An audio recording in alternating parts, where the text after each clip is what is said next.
ஆத்ம நமஸ்தே டு வால். இந்த டேரோ ரீடிங்கில் நம்ம பார்க்க போகிறது உங்களுடைய ரிலேஷன்ஷிப் வந்து இப்போ லாங் டிஸ்டன்ஸ் ரிலேஷன்ஷிப்பாக இருக்குது. நீங்கள் நோ கான்டாக்டில் இருக்கீங்க அப்படின்னா இந்த ரிலேஷன்ஷிப்பை பற்றி நீங்கள் இதில் தெரிஞ்சுக்க போகிறீங்க. அதாவது உங்கள் நபர் உங்ககிட்ட உண்மையாக தான் பழகுனாங்களா, உங்கள் நபர் வந்து எந்த விஷயத்த உங்ககிட்ட இருந்து மறைச்சி வச்சுருக்காங்க, இந்த ரிலேஷன்ஷிப் வந்து சேர்றதுக்கான வாய்ப்பு இருக்கா இல்லையா, அதை பற்றி எல்லாம் கிளியராக டீட்டெயில்டாக இந்த ரீடிங்கில் நம்ம தெரிஞ்சுக்க போகிறோம். இந்த கார்டு எனர்ஜி கூட கனெக்ட் ஆகுறதுக்காக உங்கள் பர்சனுடைய பேரை 3 வாட்டி சொல்லிட்டு கமெண்டில் 4444 இந்த நம்பரை வந்து டைப் பண்ணுங்கள். இந்த கார்டு எனர்ஜி கூட கனெக்ட் ஆயிருவீங்க. நம்ம சேனலுக்கு நீங்கள் இதான் ஃபஸ்ட் டைம் வரீங்கன்னா மறக்காமல் சப்ஸ்கிரைப் பண்ணிக்கோங்க. பக்கத்தில் இருக்கக்கூடிய பெல் பட்டனையும் கிளிக் பண்ணிக்கோங்க. அப்போ தான் நான் போடக்கூடிய வீடியோஸ் எல்லாமே உடனுக்குடன் உங்களுக்கு நோட்டிஃபிகேஷனில் வந்துக்கிட்டே இருக்கும். உங்களுக்கு எங்கிட்ட பர்சனலாக கிளாஸஸ் எடுத்துக்கணும் அல்லது உங்களுக்கு பர்சனல் டேரோ கார்ட் ரீடிங் தேவைப்பட்டுச்சுன்னா இன்ஸ்டா அல்லது மெயிலில் வந்து காண்டாக்ட் பண்ணுங்கள். டீட்டெயில்ஸ் எல்லாமே உங்களுக்கு வீடியோ ஸ்க்ரீனில் வந்திருக்கும், செக் பண்ணிக்கோங்க. நீங்கள் எதிர்பார்த்த மாதிரியான ஒரு நல்ல ஷேரிங் இப்போ இந்த ரிலேஷன்ஷிப்பில் இல்லை அப்படின்னு நீங்கள் ரொம்ப வருத்தப்படுறீங்க. ஒரு காலத்தில் லாங் டிஸ்டன்ஸாக இருந்தாலுமே உங்கள் நபர்கிட்ட இருந்து வந்த கால் அதிகமாக இருந்திருக்கும், மெசேஜ் அதிகமாக இருந்திருக்கும், வீடியோ கால் பேசாத நாளே இருந்திருக்காது. டெய்லி நீங்கள் வீடியோ கால் பேசியிருப்பீங்க, அந்த அளவுக்கு வந்து நெருக்கமாக இருந்திருப்பீங்க. ஆனால் இப்போ 2 பேருக்கு இடையிலையும் காண்டாக்ட் இல்லாமல் இருக்கிறப்போ அந்த ஷேரிங் வந்து போயிடுச்சே, காண்டாக்ட் பண்ண முடியாமல் போயிடுச்சே அப்படின்னு நீங்கள் இப்போ உங்கள் நபரை வந்து நீங்கள் தான் ரொம்ப மிஸ் பண்ணிக்கிட்டே இருக்கீங்க. ஏன்னா பழைய நிகழ்வுகள் எல்லாமே உங்களுக்கு ஒரு சந்தோஷத்தை கொடுத்துருக்கு, அதுலேருந்து உங்களால் இன்னுமே மீண்டு வர முடியாமல் இருக்குது. இப்போ நீங்கள் வந்து எதிர்பார்க்குறது என்ன அப்படின்னா அந்த பழைய ஷேரிங் வேணும் அப்படின்னு தான் நீங்கள் அதிகமாக எதிர்பார்த்துக்கிட்டே இருக்கீங்க. பழைய மாதிரி அவங்க பேசணும்னு நீங்கள் நினைக்கிறீங்க. உங்கள் நபருடைய அன்பு வந்து முழுமையாக கிடைக்கணும் அப்படின்னு வந்து நீங்கள் எதிர்பார்க்குறீங்க. ஆனால் உங்கள் நபர் வந்து உங்ககிட்ட அந்த அன்பை வந்து சரியாக கொடுக்குறாங்களா அப்படின்னு பார்க்குறப்போ உங்ககிட்ட அவங்க வந்து அந்த அன்பை வந்து சரியாக கொடுக்கல. இப்போ நீங்கள் பேசக்கூடிய ஒரு சிச்சுவேஷனில் இருக்கீங்கன்னா டெய்லியுமே வந்து பழைய மாதிரி பேச மாட்டீங்க. எப்போது அவங்க கால் பண்ணுவாங்க, எப்போது தான் மெசேஜ் பண்ணுவாங்க, நீங்கள் கால் பண்ணாலும் பெருசாக ரெஸ்பான்ஸ் இருக்காது, மெசேஜ் பண்ணாலும் ரெஸ்பான்ஸ் இருக்காது. இந்த மாதிரி தான் இருக்கும். ஏன்னா நீங்கள் இப்போ அவங்க அந்த மாதிரி கொடுக்கக்கூடிய அன்பு வேணாம் அப்படின்னு இருக்கீங்க. அவங்க கிட்ட இருந்து முழுமையான அன்பு வந்து பழைய மாதிரியான அன்பு எனக்கு வேணும் அப்படின்னு தான் நீங்கள் வந்து காத்துட்டு இருக்கீங்க. உங்ககிட்ட எதிர்பார்ப்பு வந்து அதிகமாக இருக்கு. ஏன்னா பழைய நாட்களில் வந்து எதிர்பார்க்காம அந்த அன்பு வந்து அதிகமாக கிடைச்சிருக்கு. ஆனால் இப்போ எதிர்பார்க்குறீங்க அந்த அன்புக்காக. உங்கள் வாழ்க்கையில் நடக்கக்கூடிய ஒவ்வொரு விஷயத்தையும் உங்கள் நபர்கிட்ட ஷேர் பண்ணிக்கிட்டே இருக்கீங்க. அதாவது உங்களுடைய டே லைஃப்பில் என்னென்ன நடக்குதோ ஒன்று விடாமல் அவங்கக்கிட்ட ஒப்பு வச்சிருவீங்க. மனப்பாடம் பண்ணுற மாதிரியே நீங்கள் எல்லாத்தையுமே அவங்கக்கிட்ட சொல்லியிருப்பீங்க. இப்போ நீங்கள் நோ கான்டாக்டில் இருந்தால் கூட நீங்கள் மனசளவில் உங்கள் நபர்கிட்ட பேசிட்டு தான் இருக்கீங்க. ஒவ்வொரு நாளும் நீங்கள் என்ன பண்ணிகிட்டு இருக்கீங்க அப்படிங்கிறத மனசளவில் நீங்கள் உங்கள் நபர்கிட்ட சொல்கிறதா இருக்கட்டும், அதாவது கற்பனையில் சொல்கிறதா இருக்கட்டும் அல்லது வந்து அவங்களுக்கு மெசேஜ் பண்ணி சொல்கிறதா இருக்கட்டும். இதில் நிறைய பேருக்கு வந்து பார்த்தீங்கன்னா பிளாக் பண்ணி வச்சுருக்காங்க. பிளாக்ல இருந்தாலுமே அவங்களுக்கு வந்து விடாமல் நீங்கள் மெசேஜ் பண்ணுறது, நம்பர் பிளாக்ல இருக்குன்னு தெரிஞ்சும் நீங்கள் வந்து நிறைய விஷயங்கள் அவங்க கிட்ட வந்து ஷேர் பண்ணிக்கிட்டு தான் நீங்கள் இப்போவும் வந்து இருக்கீங்க. ஏன்னா நீங்கள் வந்து கொடுக்கக்கூடிய அன்பு வந்து ஒரு உண்மையான அன்பை வந்து நீங்கள் கொடுத்துக்கிட்டே இருக்கீங்க. நீங்கள் அவங்க கிட்ட இருந்து எதிர்பார்க்குறது அன்பு, அரவணைப்பு, இதுதான் நீங்கள் எதிர்பார்க்குறீங்க. அவங்களுடைய காசு வேண்டாம், அவங்களுடைய செல்வம், இதெல்லாம் புகழ் எதுவுமே உங்களுக்கு தேவையில்லை. உங்களுக்கு தேவை அந்த நபர் தான், அவங்களுடைய அன்பு தான் தேவை. அது பழைய மாதிரி உங்களுக்கு கிடைக்கணும் அப்படிங்கிறதுக்காக தான் இப்போ கூட நீங்கள் போராடிக்கிட்டே இருக்கீங்க. காதலுக்காக நிறைய விஷயங்களை வந்து சாக்ரிஃபைஸ் பண்ணியிருக்கீங்க. உங்களுடைய கவனம் வந்து இப்போ உங்களுடைய வேலையில் கிடையாது, உங்கள் வாழ்க்கையில் வந்து சுத்தமாக இல்லை. ஒவ்வொரு செயல்முறைகளும் உங்களுடைய ஒவ்வொரு ஈடுபாடும் எப்படி இருக்குன்னு பார்க்குறப்போ உங்கள் நபர் மேலே மட்டும்தான் இருக்குது. இது வந்து உங்களுடைய அன்றாட வாழ்க்கையை தான் பாதிச்சுக்கிட்டே இருக்குது. உங்கள் நபருடைய மனம் இப்போ எப்படி இருக்குன்னா அவங்கள பற்றி ரியலைஸ் பண்ணிட்டாங்க. அதனால் இப்போ அவங்க தெளிவாக இருக்காங்க. இந்த ரிலேஷன்ஷிப்பில் அவங்களுடைய கவனம் வந்து இப்போ கிடையாது. அவங்களுடைய கவனம் எல்லாமே அவங்களுடைய வாழ்க்கையில் தான் இருக்குது. அவங்களுடைய வாழ்க்கையை வந்து எப்படி நம்ம மேம்படுத்தலாம் அப்படிங்கிற ஒரு தெளிவில் அவங்க போய்கிட்டே இருக்காங்க. ஆனால் இங்கே உங்கள் மனசு தான் வந்து பார்த்திங்கன்னா இப்போ மாயையில் மாட்டிக்கிட்டே இருக்கு. உங்களுடைய நபருடைய எண்ணங்கள் வந்து மாறிடுச்சு, உணர்ச்சிகள் வந்து மாறிடுச்சு. நீங்கள் அவங்கக்கிட்ட பேசினா கூட ரொம்ப ப்ராக்டிக்கலாக பேசுவாங்க. உங்ககிட்டையும் வந்து சொல்லுவாங்க ப்ராக்டிக்கலாக பேசு, ப்ராக்டிக்கலாக யோசி. உங்க நபர் வந்து என்ன நினைக்கிறாங்க அப்படின்னா இந்த ரிலேஷன்ஷிப் வந்து சேராது அப்படின்னு அவங்க முடிவு பண்ணிட்டாங்க.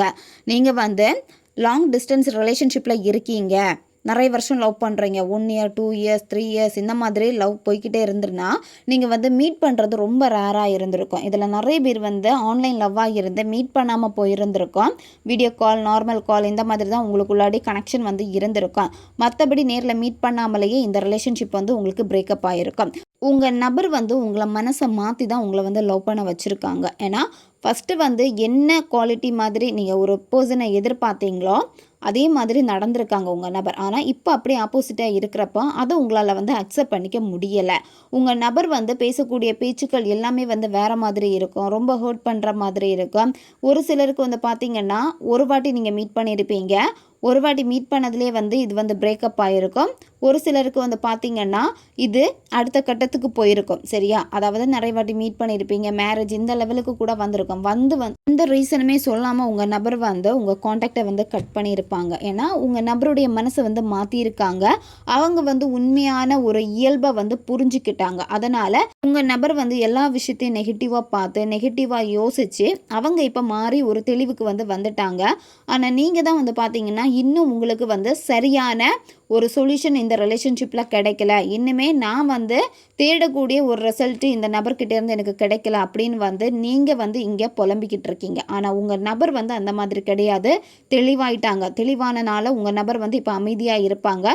நீங்கள் பேசினா கூட பெரிய அளவுக்கு வந்து உங்கள் மேலே இன்ட்ரெஸ்ட் காட்ட மாட்டாங்க. ஏன்னா கடந்த கால அனுபவங்கள் எல்லாத்தையுமே வந்து உங்கள் நபர் வந்து அப்படியே விட்டுட்டாங்க. ஆனால் நீங்கள் தான் அந்த கடந்த காலத்தில் இருந்து மீள முடியாமல் இருக்கீங்க. இந்த ரிலேஷன்ஷிப்பில் நீங்கள் உணர்ச்சி வசப்படவே கூடாது.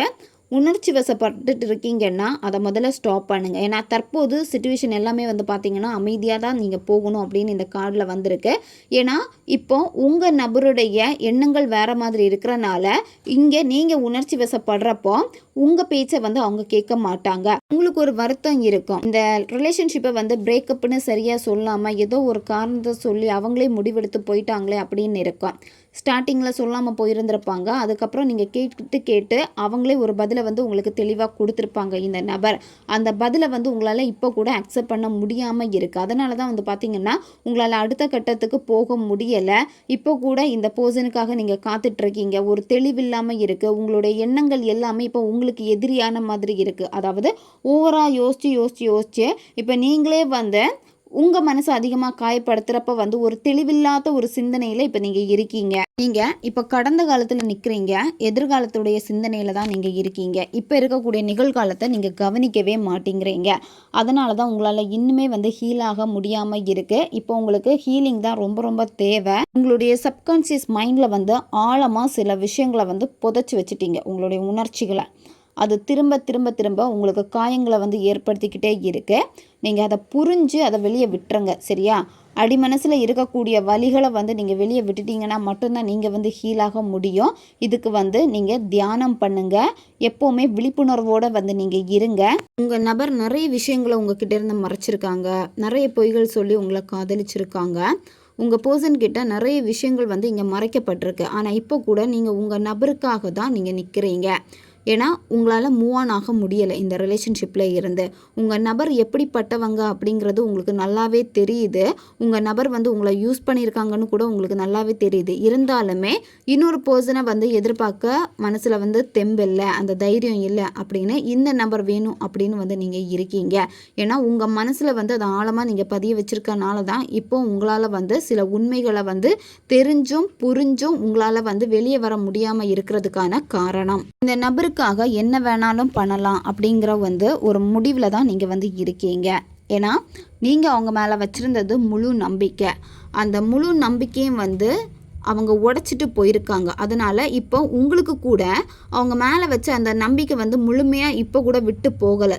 இப்போ நம்ப வேண்டியது உங்கள் நபரை கிடையாது, உங்களை தான் நீங்கள் முழுமையாக நம்பணும். உங்கள் வாழ்க்கையை தான் நீங்கள் முழுமையாக நம்பணும். எப்போ நீங்கள் உங்களை ரொம்ப நம்புகிறீங்களோ அப்போ தான் உங்களுக்குள்ளாடி ஒரு தெளிவு கிடைக்கும். எது உண்மை எது பொய் அப்படிங்கிற ஒரு மைண்ட் செட்டுக்கு நீங்கள் வந்துடுவீங்க.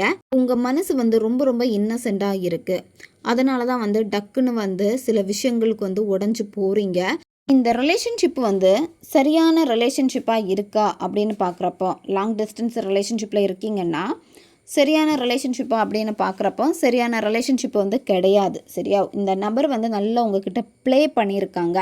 ப்ளே பண்ணது மட்டும் கிடையாது, அவங்க கொஞ்ச நாள்லேயே வந்து உணர்ந்துட்டாங்க. உங்களுடைய அன்பை வந்து உண்மையாலுமே அவங்க உணர்ந்தனால தான் இதுக்கு மேலே நடிக்க முடியாது, இதுக்கு மேலே இந்த ரிலேஷன்ஷிப் வந்து தொடராது அப்படின்னு அவங்க மனசில் ஒரு கில்ட்டி ஃபீல் வந்து ஏற்பட்டனால தான் பிரேக்கப் பண்ணியிருக்காங்க.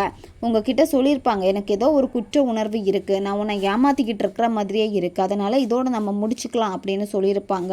இந்த ரிலேஷன்ஷிப்புக்கு உங்கள் நபர் எஃபோர்ட் போட்டதை விடையுமே அதிக எஃபோர்ட் வந்து நீங்கள் தான் போட்டிருக்கீங்க. இப்போ கூட இந்த ரிலேஷன்ஷிப்புக்காக எஃபர்ட் போடலாம் அப்படின்னு நிறைய முயற்சிகள் பண்ணியிருக்கீங்க. 100% 95% கூட சொல்லலாம் நீங்கள் எஃபர்ட் போட்டிருக்கீங்கன்னா. ஆனால் அவங்க சைடில் இருந்த அந்த எஃபர்ட் வந்து பார்க்குறப்போ ஒரு 5% கூட இல்லை. ஏன்னா நீங்கள் தான் அவங்கக்கிட்ட வந்து வெளியே போயிருக்கீங்க. இதில் நிறைய பேர் வந்து பார்த்திங்கன்னா உங்கள் நபரை மீட் பண்ணுறதுக்கு கூட நீங்கள் போயிருப்பீங்க. சரியா, அவங்க எங்கே இருக்காங்க, எங்கே வேலை செய்கிறாங்க அப்படின்னு அந்த இடத்துக்கு கூட நிறைய பேர் போயிருக்கீங்க. ஏன்னா இந்த ரிலேஷன்ஷிப்பு வேணும், ரிஸ்க் எடுத்திருக்கீங்க இந்த ரிலேஷன்ஷிப்புக்காக. ஆனால் அதனால் உங்களுக்கு பயன் கிடச்சிடுச்சான்னு பார்க்குறப்ப வந்து இல்லை. ஆனால் உங்களுக்கு வந்து இப்போ ரொம்ப கஷ்டமாக இருக்குது. ஏன்னா உங்களால் சரியாக சாப்பிட முடியலை, சரியாக தூங்க முடியலை, இவங்களுடைய எண்ணங்களாகவே இருக்கிறப்ப வந்து இப்போ உங்களுக்கு அது என்னென்னா தலையில் வந்து ஒரு பாரத்தை இறக்கி வச்ச மாதிரி மனபாரம் இருக்குது. இந்த மாதிரி தலையை வந்து பிச்சுக்கலாம் போல் இருக்கும் உங்களுக்கு. ஏன்னா உங்களுக்கும் ஒரு கில்ட்டி ஃபீலிங் இருக்குது, நான் இவங்களை நம்பினேனே அப்படின்னு சொல்லிட்டு ஏன் இவங்க இப்படி பண்ணாங்கன்னு உங்களுக்குள்ளாடி ஒரு குற்ற உணர்வுகள் வந்து இருக்குது. இந்த ரிலேஷன்ஷிப்பில் வந்து உங்களுக்கு பாசிபிலிட்டி இருக்கா அப்படின்னு செக் பண்ணுறப்போ இதில் எல்லாமே வந்து கொஞ்சம் ஆப்போசிட்டாக தான் இருக்குது. ஏன்னா நீங்கள் தான் ரொம்ப நம்பியிருக்கீங்க. இப்போ என்னென்னா நிறைய விஷயங்கள் வந்து நீங்கள் புரிஞ்சுக்கிட்டீங்க. சரியா, ஆனால் உண்மை வந்து இதுதான், அந்த பர்சன் வந்து உங்களுக்கு சரியான பர்சனானு பார்க்குறப்போ உங்களுக்கு சரியான பர்சன் வந்து கிடையாது. ஏன்னா அவங்களே வந்து அவங்க மனசு வந்து குற்ற உணர்வை கொடுத்தனால வேண்டாம் அப்படின்னு விலகி இருக்காங்க. இப்போ நீங்கள் உங்கள் மனசை தான் நீங்கள் ரொம்ப ரொம்ப நம்பணும். ஏன்னா உங்களுக்குள்ளாடி நீங்கள் வந்து ரொம்ப யோசித்து உங்கள் மனசே வந்து அப்படியே ஆப்போசிட்டாக நெகட்டிவாக மாற்றி வச்சுருக்கீங்க. அதனால் தேவையில்லாத சிந்தனைகளை நீங்கள் விட்டுட்டு முதல்ல உங்களுடைய அமைதியை நீங்கள் கொண்டு வாங்க. மனசு அமைதியாக இருக்கிறப்ப தெளிவான முடிவுகள் எடுக்க முடியும். மனசு வந்து குழப்பத்தில் இருக்குது, மனம் வந்து எதையோ யோசித்து ரொம்ப நீங்கள் மனசை வந்து அழுத்தப்படுத்திக்கிட்டே இருக்கீங்க அப்படின்னா அந்த இடத்துல முடிவுகள் எல்லாமே நீங்கள் ஆப்போசிட்டாக இருக்கும். அதை வந்து எதிர்கொள்கிறதுக்கு நீங்கள் ரொம்ப ரொம்ப தடுமாறுவீங்க. இந்த ரிலேஷன்ஷிப்பில் இன்னும் உங்களுக்கு தெளிவான முடிவு வேணும் அப்படின்னா மௌனம் தான் சிறந்தது. சரியா, உங்கள் நபரை வந்து நீங்கள் காண்டாக்ட் பண்ணாதீங்க, கால் மெசேஜ் எதுவுமே பண்ணாதீங்க, அப்படியே நீங்கள் விட்டுருங்க. நோ காண்டாக்ட்லேயே நீங்கள் இருங்க, மௌனமாக இந்த ரிலேஷன்ஷிப்பை விட்டுருங்க.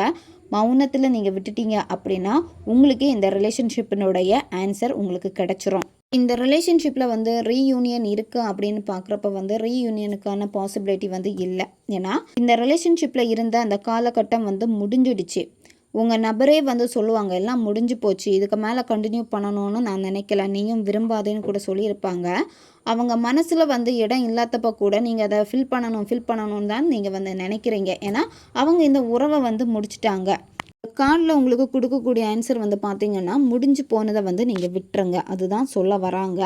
ஒரு சிலருக்கு எப்படின்னா இது வந்து முடிவு கிடையாது. சரியா, இன்னுமே இந்த ரிலேஷன்ஷிப் வந்து முடிவு ஆகலை, கொஞ்சம் அப்படி இப்படின்னு வந்து போய்கிட்டே தான் இருக்குது. ஆனால் ஒரு காலகட்டத்தில் வந்து பார்த்திங்கன்னா இது வந்து ஒரு முடிவுக்கு வரப்போகுது. இந்த ரிலேஷன்ஷிப்பை செக் பண்ணுறப்போ இப்போ நீங்கள் உங்கள் வாழ்க்கையில் நடந்த விஷயங்களுக்கு எல்லாமே வந்து நன்றியை வந்து தெரிவிங்க, நன்றி உணர்வோடு இருங்க. மனம் தெளிவாகும். மனம் தெளிவாகிறப்போ நீங்களே வந்து இது என்ன நடக்க போகுதுங்கிறத புரிஞ்சுப்பீங்க. அதுக்கு மௌனம் தான் சிறந்த வழி. ஓகே காய்ஸ், இதுதான் இந்த ரீடிங். இது வந்து ஜென்ரல் ரீடிங் தான், பொருந்தக்கூடிய விஷயங்களை மட்டும் எடுத்துக்கோங்க, மற்றதை விட்டுருங்க. உங்களுக்கு பர்சனல் டேரோ கார்ட் ரீடிங் தேவைப்பட்டுச்சுன்னா இன்ஸ்டா அல்லது மெயிலில் வந்து காண்டாக்ட் பண்ணுங்கள். அடுத்து ஒரு வீடியோ பதிவில் சந்திக்கலாம். நன்றி.